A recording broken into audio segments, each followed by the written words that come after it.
ዓለማችን ላይ 96% የሚሆኑ ሰዎች አማራሪዎች ናቸው ይለናል ጥናቱ። ለምን ታዲያ 4% ከሚሆኑት አመስጋኞች ማለት አትሆንም? ሁለት ህፃናቶች ተፈጠሩ፣ ተጠባብቀው ነው የተፈጠሩት።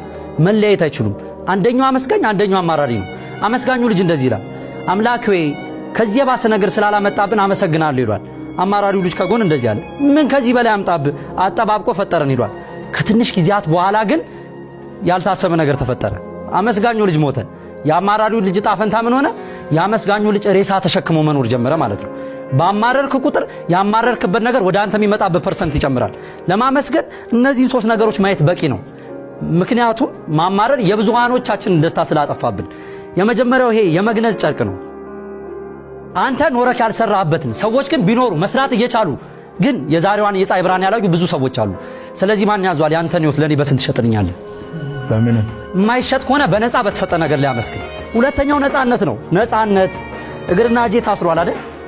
ለአንተ ቀላል የሆነው የፀሐይ ብርሃን ለሌሎች ግን ብርቅ የሆነበት፣ ለአንተ ቀላል የሆነው ከቦታ ቦታ መዘዋወር ለሌሎች ግን በ4 ድንጋይ ታጥሮ መጠበቅ። ነፃ አንቺን ነፃነት ለኔ በስንት ትሸጭልኛለሽ? እንሸጥልህ። የማይሸጥ ከሆነ በነፃ በተሰጣችሁ ነገር ላይ አመስግኑ። ሶስተኛ እንግዲህ ላውልቀው፣ ይሄንን ወጣት ተመልከቱት።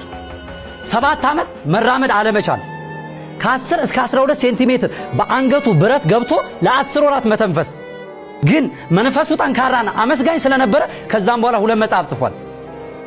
ተመልከቱ እንግዲህ እናንተም ይሄን ቪዲዮ የምታዩ ሰዎች አይናችሁ ያያል፣ ይሄን ቪዲዮ የምትሰሙ ሰዎች ጆሮአችሁ ይሰማል፣ ይሄንን ቪዲዮ የከፈቱ እጆቻችሁ ይሰራል። ታዲያ ለዚህስ ነገር መቼውን የምናመሰግነው? ክብር ለዳግማዊ አሰፋ። አመሰግናለሁ።